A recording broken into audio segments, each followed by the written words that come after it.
नमस्कार, मैं राणा यशवंत आपका स्वागत करता हूँ।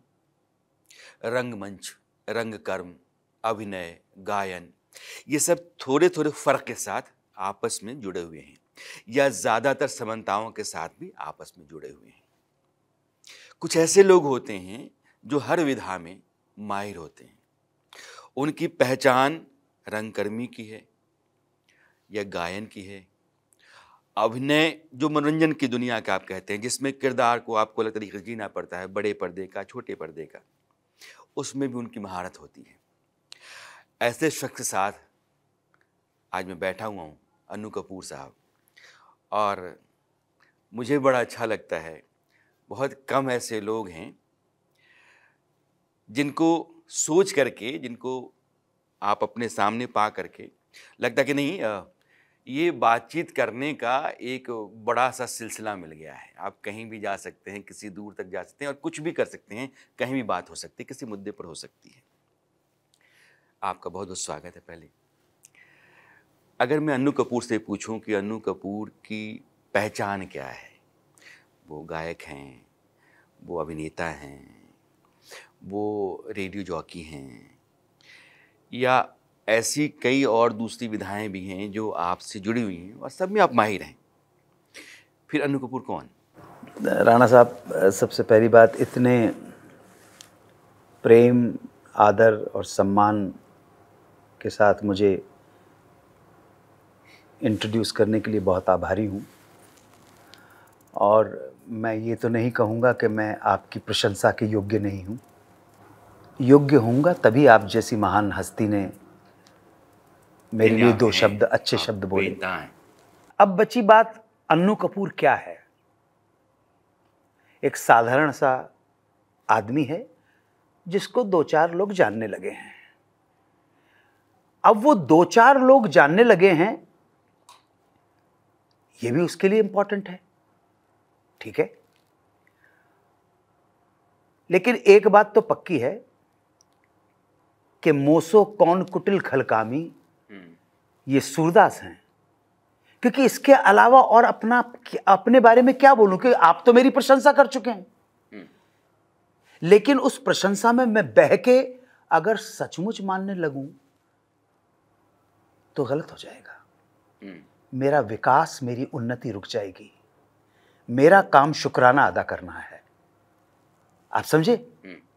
इबादतों की तरह मैं एक काम करता हूं, मेरा उसूल है पहले सलाम करता हूं। बस जी, बस इतना ही है और कुछ नहीं है। आप कहानियों की बात हैं, आपके साथ बैठिए तो बेइंतहा कहानियाँ चलने लगती हैं, एक का सिरा दूसरे से, दूसरे का तीसरे से चलता रहता है। तो ये सारी चीज़ें आपने कहाँ से उठा रखी हैं? एक प्रोग्राम मिल गया, पता चला कि मुझे फिल्मी दुनिया की कहानियाँ कहनी हैं। मैंने कहा, पैसा कितना दोगे भाई? मैं तो पैसे के लिए काम करता हूँ और पैसा ही मेरा धर्म ईमान है। मैं कितने बार हर मंच से कह चुका हूँ, पैसा ही मेरा दीनों ईमान है। मैं तो पैसे के लिए काम करता हूँ, लेकिन पैसे के लिए मैं चोरी नहीं करूंगा, आपकी जेब नहीं काटूंगा, आपका गला नहीं घोटूंगा और अपने देश को नहीं बेचूंगा। तो पैसा भी ठीक है, कंटेंट भी ठीक है, आप भी ठीक है, प्रोड्यूसर भी ठीक है, बस बल्ले बल्ले, और की चाहिए है। वो कहानियां आने लगी तो फिल्म इंडस्ट्री के बारे में इतने साल से हूं तो कुछ तो जानता हूंगा। दाई से पेट क्या छुपाना, करने लगा। फिर मैंने महसूस किया कि अच्छा, प्रोग्राम चल पड़ा, लोगों को बड़ा मज़ा आता है। और हमारी कंट्री जो है वो फिल्म्स वालों को और फिल्म से जुड़ी जितनी भी विधाएं हैं उनको बड़ा बड़ा दिल के करीब मानती है। राजेश खन्ना कैसे थे, अमिताभ बच्चन, दिलीप कुमार की कहानी, देवानंद की कहानी, वहीदा रहमान की कहानी। मैं अपना काम सीरियसली करने लगा। फिर मुझे लगा कि जब मैंने विश्लेषण किया कि ये तो कुछ गड़बड़ हो रही है। मेरे एक मेकअप मैन हुआ करते थे, उनका यूसुफ दादा नाम था। मैं एक लिंक बोल के आया तो उन्होंने कहा, वो लिंक फिल्म वक्त के बारे में था, जिसका म्यूज़िक स्वर्गीय रवि साहब ने दिया था और गीत स्वर्गीय साहिर लुधियानवी ने लिखे थे। मेरी ज़ोहरा जबी मुझे तुझे मालूम नहीं, बड़ा फेमस गाना है। तो उससे रिलेटेड कहानी थी, राइटर ने लिख के दे दिया कि, और मैं भी पता नहीं किस रॉ में बोलता चला गया कि देखिए, ये बलराज साहनी साहब जो हैं वो ये गाना नीरू परायर के लिए गा रहे हैं। लिंक हो गया, किसी ने पता नहीं, ओके सर अभी दूसरा लिंक। यूसुफ दादा ने मुझको कहा कि सर उस फिल्म में निरूपा रॉय जी तो थी ही नहीं। अरे मैंने कहा दादा हाँ हाँ, ये तो स्वर्गीय असला सचदेव के ऊपर है। बलराज साहनी साहब, one of the greatest actor we produce. हाँ यार, अरे सर बलराज साहनी साहब, अरे बाबा मोतीलाल जी, बलराज साहनी, ये लोग, ये यहां से तो रियलिस्टिक परफॉर्मेंस कैसे देनी है। मैंने कहा यार, तो मैंने रीटेक दिया। फिर मैंने राइटर्स को बुलाया, मैंने कहा यार ज़रा जांच लिया करो। और फिर एक के बाद एक गलतियां, जब 3-4-5 गलतियां, अब मैं ज़रा अलर्ट हो गया। मैंने कहा नहीं यार, ये तो लोग सीरियसली ले रहे हैं प्रोग्राम को। अरे सर, आपके स्टूडियो में भी जो आया था तो आपके जो डीओपी हैं, कैमरामैन हैं, उन्होंने कहा सर मेरे लिए कितनी बड़ी बात है क्या। सो करते करते जब कहानियाँ आने लगी तो मैंने उनको तर्क की कसौटी पर रखा, अपने अनुभव की कसौटी के ऊपर रखा। जो मेरा अनुभव है वहाँ मैंने देखा, उसके 3-3 सोर्सेस को स्टडी किया तो पाया कि बहुत सारी कहानियाँ मिथ्या भी हैं, बेकार खामखा की जो है उसमें प्रशस्ति पत्र पढ़े जा रहे हैं, वो मैंने नहीं किया। और कहीं ना कहीं मेरा रैशनल पर्सपेक्टिव जो है वो जनता को भा गया। जनता को भाया तो पैसा मिला। अरे यार, अच्छा मैं सच्चाई बोल रहा हूं तो जनता पैसा दे रही है, लो भाई ये ले फिर तू। तो मैंने बड़ी आप ताजो कभी कभी बहुत स्टिमुलेटिंग कहानियां मैंने कही और उनको मैंने 3 अलग अलग सोर्सेस से वेरीफाई किया। आपकी चर्चा इन दिनों ज़्यादा है, एक फिल्म आपकी आ रही है हमारे 12, और मैंने सुना कि कान में जब वो फिल्म दिखाई गई तो स्टैंडिंग ओवेशन उसको मिला, लेकिन हिंदुस्तान में आपको धमकियां मिल रही हैं। लंदन की स्क्रीनिंग भी मैं काफ़ी कामयाब मानूंगा। लंदन में स्पेशली प्रेस को दिखाई गई, प्रेस के बहुत सारे लेडीज़ एंड जेंटलमैन वहाँ पे थे और उनको बहुत बेहतरीन पसंद आई। और चूँकि मैं बता दूं, कता कलाम माफ़ हो, with due respect to everyone, मैं ना फिल्म देखता हूँ, ना टीवी देखता हूँ, ना OTT के बारे में कुछ पता है, ना न्यूज़ चैनल देखता हूँ, ना न्यूज़पेपर पढ़ता हूँ। तो मैं एक नहायत ही बेवकूफ़ किस्म का क्या बात कर रहे हैं, तो आपको इतनी जानकारी कहाँ से होती है? पैसे मिलते हैं ना उसको जानकारी के। तो बहरहाल अपना काम मैं बड़ी ईमानदारी के साथ करता हूँ। सो यहाँ पर टीज़र आया, वो टीज़र भी मैंने देखा नहीं है। और हमारे जो मैनेजर हैं प्रीति शर्मा जी, उनको इंस्ट्रक्शन है, आप मेरी वाइफ की तरफ से भी, सर को कुछ मत बोलिएगा। मुझे क्या करेंगे, मुझे जान की धमकियां आ रही हैं, बस इतना ही काफ़ी है। मेरा काम है prevention is always better than cure. तो महाराष्ट्र सरकार का अनुग्रह तो मैं, महाराष्ट्र सरकार ने मुझे पुलिस प्रोटेक्शन दे दिया है। लेकिन फिल्म में ऐसा क्या है कि आपको धमकियां आ रही? देखिए उसमें क्या है, टीजर को लेकर मुस्लिम कम्युनिटी के कुछ लोग टीजर देख के ही उन्होंने खिलाफत अपनी शुरू कर दी। फिल्म नहीं देखी है, टीजर देख के। तो अब जब मैं अगर जब मन में ठान बैठूं कि मुझे तो आपका विरोध करना ही है, तो मुझे कौन रोक सकता है। और फिर जमहूरियत मतलब डेमोक्रेसी के अंदर तो हर एक को बोलने की आज़ादी मिल गई है। डेमोक्रेसी और भारतीय प्रजातंत्र का एक और अनूठा, निराला और अच्छा रूप नहीं है कि यहां हर व्यक्ति ने अपनी स्वतंत्रता, अभिव्यक्ति की स्वतंत्रता की बात तो करता है व्यक्ति कि मेरा ये राइट है, मेरा ये अधिकार है, मेरा ये हक है, लेकिन कोई ये नहीं कहता कि मेरे अपने जिम्मेदारी क्या है, मेरे अपने कर्तव्य क्या है। कर्तव्य कीजिए ना, जो आदमी कर्तव्य करेगा उसको ही अपने हक मांगने का। बहरहाल लोगों ने विरोध किया, धमकियां मिलने लगी। मेरे डायरेक्टर, ये फिल्म हमारे 12 डायरेक्ट की है कमल चंद्रा ने, इसके प्रोड्यूसर हैं श्री बीरेंद्र भगत, श्री रवि गुप्ता, संजय नागपाल और Shri Shiv Balak Singh, under the banner of Radhika ji film and new tech. ये वही है कि आपने एक कम्युनिटी को टारगेट किया। भाई एक मुस्लिम परिवार की कहानी है, एक मुस्लिम परिवार की कहानी है जिसका मुखिया है उस्ताद मंजूर अली खां संजरी। उस्ताद मंजूर अली खां संजरी एक ऐसा शख्स है जो ख़ानदानी कव्वाल है, गवैया है, और वो अपने दीन और ईमान की राह पर चलने वाला है। वो किसी भी हालत में चेंज होने को तैयार नहीं है। वो समझने को तैयार नहीं कि ज़माना चेंज हो चुका है। वो अपना नज़रिया बदलने को तैयार नहीं, अपने रिलीजियस जो डॉक्ट्राइन है उसी पर है, और उसका नज़रिया अपने बेटों के लिए कुछ और है, उसका रवैया अपनी बेटी और अपने बीवी के लिए कुछ और है। और इस जद्दोजहद में वो एक दिन कितनी संघर्ष और कितनी मुसीबतों का सामना करता है, और उसके कुनबे के, it's a story of a family, सारे लोग किस तरह से सफ़र करते हैं। यही उस्ताद मंजूर अली खां संजरी की फैमिली की कहानी है। एक फिल्म बना रहे हैं और बहुत सीरियस इशू की बात कर रहा है, नारी सशक्तिकरण की बात की है, एक मदर की रिस्पेक्टेबिलिटी, रिगार्ड की बात की है इसके अंदर, पॉपुलेशन की समस्या को कहीं ना कहीं वो किया है, और कहीं ना कहीं स्त्री उस सम्मान के योग्य है जो उसे आज तक मिला नहीं है। ये अनु साहब कह रहे हैं मोटे तौर पर समय जो है वो आपसे बदलाव की मांग करता है, और बदलाव इसलिए क्योंकि आपका समाज, आपका परिवार, आपका देश बेहतरी की तरफ जाए। जब आप इस बदलाव को स्वीकार नहीं करते हैं तो आप धर्म के साथ भी नहीं चलते हैं, ये धर्म के साथ भी नाइंसाफ़ी है। कमोबेश मुझे लगता है कि फिल्म इसी रास्ते पर चलती हुई सी आपको दिखेगी। मैंने सुना है कि इस फिल्म में एक कव्वाली भी आपने कंपोज की भी और गाई भी।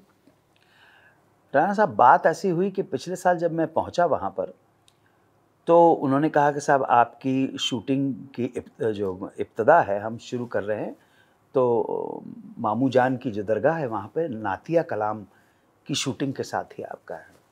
इससे पहले मैं कमल चंद्रा और हमारे जो प्रोड्यूसर हैं बीरेंद्र भगत जी और संजय जी और रवि गुप्ता जी, इनको बोल चुका था मैं, तो इन्होंने मुझे कनेक्ट भी करवाया था। मैं किसी और फिल्म की शूटिंग कर रहा था, मैंने 15-20 मिनट तक मेकअप करते हुए म्यूजिक डायरेक्टर को समझाया कि नातिया कलाम क्या होता है। नातिया कलाम जो है प्रॉफिट की शान में, नबी की शान में, जिसको आप आदर और श्रद्धा और अकीदत से कहते हैं, हुजूर सरवरे कायनात सल्लल्लाहु अलैहि वसल्लम मोहम्मद साहब, उनकी शान में जो प्रशस्ति पढ़ी जाएगी, जो कसीदा पढ़ा जाएगा, उनकी शान में, रसूल की शान में जो पढ़ा जाएगा, उसको नातिया कलाम बोलते हैं।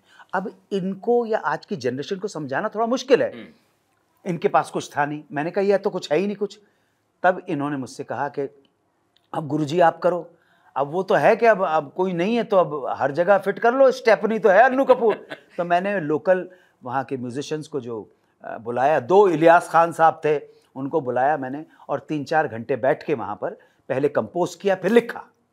वहीं पर लिखता चला गया, कंपोज करता चला गया, शेर ऐड करता चला गया, और उसको वहाँ पे वीडियो बनाया। प्रीति जी ने वो उसको वीडियो बनाया वहाँ पर, और 15 मई को लास्ट ईयर उस वीडियो का ऑडियो ब्लूटूथ से अटैच किए गए स्पीकर के ऊपर, और वो चलाया गया, और मैंने उसके ऊपर लिप सिंक किया।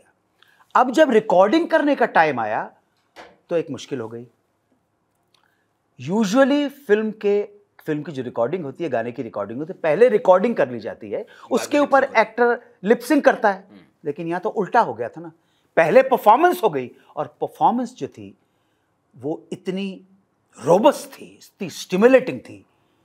अब जब मैंने सिंगर से गवाने की कोशिश की तो मेरे अरेंजर पंडित आनंद शर्मा ने कहा, सर ये इतनी एग्रेसिव परफॉर्मेंस है कि ये कोई सिंगर गा नहीं पाएगा। अच्छा जी नहीं सर जो आपने गाया। आप सुनिए, आप 3 कव्वालियां हैं। फिर तो ये हुआ कि कमल चंद्रा साहब हमारे जो डायरेक्टर हैं, प्रोड्यूसर साहब, अभी दूसरी है तो कल ही है, अभी कंपोज। मैंने कहा यार क्या कर रहे हो, कैंसिल करो। कहने सर मैं 2.5 लाख रुपया लोकेशन का चार्ज दे के आ गए। तो मैंने कहा अब तो तुम गुरुजी की ऐसी की तैसी करने के ऊपर आ गए। किया और अच्छा कंपोज किया सर। हाँ। वहां पे उन्हीं को बुला के और बाद में रिकॉर्डिंग करनी पड़ी। क्या आपकी आवाज में उसकी एक झलक मिल सकती है क्या? आए मेरे अल्लाह, आए मेरे अल्लाह, दीन और दुनिया की दौलत नहीं मांगता, ताजो तख्तो हुकूमत नहीं मांगता, मेरी फरियाद में इतना तो असर हो जाए कि दिल जो तड़पे तो मोहम्मद को खबर हो जाए। मेरे मुस्तफ़ा मुस्तफ़ा मुस्तफ़ा मुस्तफ़ा, मेरे मुस्तफ़ा मुस्तफ़ा मुस्तफ़ा मुस्तफ़ा, ज़ुबां पे जब रसूल अल्लाह का मेरे नाम आता है, बड़ी तस्कीन होती है, बड़ा आराम आता है। मोहम्मद मुस्तफ़ा का नाम भी क्या इसमें आज़म है। जहां कोई न काम आए वहां ये काम आता है, मेरे मुस्तफ़ा मुस्तफ़ा। तो ये आपने लिखा भी, आपने गाया जी भी। सर, जी सर, उस वक्त भी गाया, तभी तो परफॉर्म भी मैंने मेरे ऊपर। आपके परिचय में कहा था कि पता नहीं कितनी शक्लें आपकी हैं, और उसमें से किसी एक शक्ल के साथ भी आप कहें कि अन्य कपूर हैं तो लोग मतलब हाँ अन्य कपूर हैं, ये भी है, ये भी है, ये भी, हाँ ये सब हैं। इसकी एक जो कव्वाली है जो घर पे है, वो कव्वाली लिखी हुई मेरी स्वर्गीय माताजी की है। अच्छा। तो उसको भी मैंने कंपोज किया। मैंने गुनगुनाते हुए माताजी को सुना था कि शायरा थी वो, और अरबिक, पर्शियन और उर्दू की विद्वान थी। उर्दू और फारसी की टीचर के रूप में राजस्थान सरकार लेक्चर रिटायर हुई वो, गए हुए भी मेरी माताजी को अभी 14 साल हो गए। तो वो हल्का सा याद आया मेरी सिस्टर सीमा कपूर ने। मैंने कहा बहन ज़रा कैसे मम्मी गाती थी, माँ कैसे गाती थी, तो वो उनके स्वर उसने भेजे। तो आप ताजुब करेंगे कि वो कव्वाली जो है, अहले दिल चुप हो गए, अहले दिल चुप हो गए, अहले ज़ुबां चुप हो गए, सुन के मेरा अफसाना अफसाना खां चुप हो गए। अरे क्या बात है, शब की तन्हाई में शबनम जाने क्या आया ख्याल, हम उन्हें आवाज देकर नागहां चुप हो गए। ये मेरी माता जी कायदे का है, उम्दा है। तो मैंने इसको उनसे बड़ा मुतासिर होके कोशिश की कि इस कव्वाली के अंदर मैं गोरख कल्याण का एक असर दिखा सकूं, छवि दिखा सकूं। गोरख कल्याण बहुत ही महदूद सा राग है। माँ का नाम आते आते अब जज्बाती हो गोरख है जी सर। माँ से बड़ी तो कोई हस्ती है ही नहीं सर। आंखें माँ गीली देखिए, हुई। ये मेरी फिल्म जो हमारे 12 जो है ना, ये भी एक मैं यहीं आ रहा हूँ जी कि हर फिल्म में कुछ ऐसे मोड़ होते हैं जो फिल्म को ताउम्र याद करने के लिए मजबूर करते हैं। वो सीन्स इस फिल्म में आपके लिहाज से कुछ ऐसे मोड़, कुछ ऐसे सीन्स हैं जो हलचल पैदा करते हैं। एक सीन जब पूरा तो एक बताना मुनासिब नहीं होगा, लेकिन इस फिल्म की जो लास्ट ट्रेजेडी होती है, उस ट्रेजेडी के वक्त अपने दीन और मजहब के ऊपर चलने वाला ये शख्स हिलता नहीं है, टूटता नहीं है। अपने औलादें जो उसके खिलाफ शायद बगावत कर गई हैं, वो कहता भी है, क्योंकि मैं अपना कैरेक्टर कर रहा हूं, अन्नू कपूर नहीं है, वो उस्ताद मंजूर अली खान संजरी है। वो कहता भी है कि इस्लाम न टूटेगा न कभी हारेगा, ये कहता भी है। And he is not a villain, he may be a villain for you, but he is following his religion. अपने दीनों ईमान की रास्ते पे चल रहा है वो आदमी, अपनी जगह पे वो फड्डा कैरेक्टर है। लेकिन जब एक ट्रेजेडी होती है तो वहाँ पर मुझे मजबूरी में यकलख्ता एक शेर निकल आया, और वो सीन कब्रिस्तान में शूट हुआ था। उस दिन तो 47 का टेम्परेचर था, और वो कहता है, मुलाहिजा फरमाएं आप, कहता है, और ये यूनिवर्सल है, कहता है कि पैदा हुआ न जात थी न कौम न मजहब, पैदा हुआ न जात थी न कौम न मजहब, अल्लाह की दुनिया ने मुझे क्या बना दिया। अरे क्या बात है, जी, क्या जी, बात है। तो मैं तो और बजाते खुद मैं एथीस्ट हूं, विशुद्ध रूप से नास्तिक हूं। धर्म से और राजनीति से मेरा कोई वास्ता नहीं है। नास्तिकता भी एक अपनी तरह की आस्तिकता होती है कि मैं किसी में यकीन नहीं करता। यह भरोसा भी एक अलग तरह का विश्वास पैदा करता है। अन्नू कपूर से बात करते करते मुझे लगता है कि बहुत सारे दरीचे खुल जाते हैं, बहुत सारे रास्ते बनने से लगते हैं। आपकी ज़िंदगी कैसे इस तरफ आ गई, अभिनय की तरफ, मनोरंजन की तरफ? राणा साहब, एकेडमिक करियर तो अच्छा था मेरा, लेकिन क्योंकि मैं एक गरीब माँ बाप की संतान हूँ, इसलिए लाख चाहने के बावजूद मुझे 10वीं क्लास के बाद पढ़ाई छोड़नी पड़ी। मेरे माता पिता के पास मुझे पढ़ाने के लिए पैसे नहीं थे, तो पढ़ाई छोड़ दी, छूट गई। पढ़ने का शौक़ तो था। माताजी ने 40 रुपए की टीचर की नौकरी भी की है, देखा है। 7 किलोमीटर जाती थी, 7 किलोमीटर आती थी। पढ़ाई जब छूट गई तो चूरन के वो जो लॉटरी के टिकट भी बेचे, चूरन के नोट बेचे हैं, चाय की दुकान चलाई है, ऐसी बात नहीं है। और चाय की दुकान चलाना बेईमानी करने से बहुत आला दर्जे का पेशा है। हमें गर्व है कि हमने चाय की दुकान चलाई है।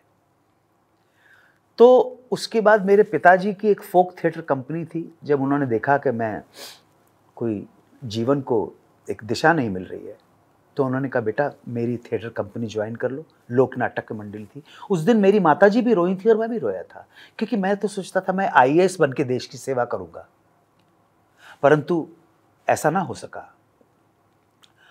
मैंने पिताजी की कंपनी ज्वाइन की तो टेंटों में रहता था। 15 दिन इस गांव में, 15 दिन उस गांव में, 20 दिन उस गांव खेड़ों के अंदर परफॉर्मेंस देते थे। राजा हरिश्चंद्र करते थे, राजा भरतरी करते थे, श्री कृष्ण अवतार करते थे, शीरी फरहाद करते थे, लैला मजनू करते थे, कत्ले तमीज़न करते थे। तो तकरीबन वहाँ कुछ नहीं तो 200 प्ले करते चले गए। फिर मेरे बड़े ब्रदर तब तक नेशनल स्कूल और ड्रामा आ चुके थे, ड्रामा स्कूल दिल्ली में। उन्होंने कहा जब जीवन यहाँ पर जा रहा है तो ठीक से ही कर लो। तो इस तरह मैंने NST में अप्लाई किया। मैं आया, उन्होंने कहा भाई तुम तो 10वीं पास हो, कम से कम 11वीं पास तो कर लो, क्योंकि हमारी मिनिमम जो रिक्वायरमेंट है वो तो ग्रेजुएशन है। तो शायद राष्ट्रीय नाट्य विद्यालय से निकलने वाला सबसे मूर्ख स्टूडेंट और सबसे कम पढ़ा लिखा अनपढ़ गवार मैं ही होऊंगा। लेकिन मैं बहुत अनुग्रह थे कि 11वीं पास आदमी को उन्होंने स्वीकृति दे दी, राष्ट्रीय नाट्य विद्यालय में भर्ती कर लिया। ज़िंदगी में जो लोग कामयाब होते हैं 3 रास्तों से होते हैं। एक बहुत लगन और मेहनत के साथ कुछ पाने की कोशिश करते हैं और वो उनको मिल जाता है। दूसरा, ज़िंदगी में कुछ संयोग ऐसे बनते चले जाते हैं, इत्तेफाक जिसको हम कहते हैं, वो भी उनको कहीं जा कर के खड़ा कर देता है। तीसरा होता है कि मजबूरियों के चलते लोग कुछ न कुछ करना शुरू कर देते हैं और करते करते वो एक बड़ी ऊंचाई हासिल कर जाते हैं। अन्नू कपूर अपनी ज़िंदगी में पीछे झांक कर देखते हैं तो इत्तेफाक कितना, मजबूरियाँ कितनी, और जितना किया उसके ज़रिए पाया कितना। आए कुछ अब्र कुछ शराब आए, उसके बाद आए तो फिर अजाब आए, कर रहा था गमे जहां का हिसाब। ये फैज़ हैं। आए कुछ अब्र कुछ शराब आए, उसके बाद आए तो फिर अजाब आए, कर रहा था गमे जहां का हिसाब, आज तुम याद बेहिसाब आए। कर रहा था गमे जहां का हिसाब, आज तुम याद बेहिसाब आए। और फैज़ थी राह सर बसर मंजिल, फैज़ थी राह सर बसर मंजिल, हम जहां पहुंचे कामयाब आए। कामयाबी का अर्थ मैं लोगों को बताता हूं, बताना मेरा काम है, बोलना मेरा काम है। I am responsible for what I speak, I am not responsible what you understand. एक पंडित बंकिम चंद्र चट्टोपाध्याय ने सुंदर बात कही है, हम समझ नहीं पाते हैं। वंदे मातरम सुजलाम सुफलाम मलयज शीतलाम शस्य श्यामलाम मातरम, वंदे मातरम। सुनिए, सुफलाम क्यों बोला है?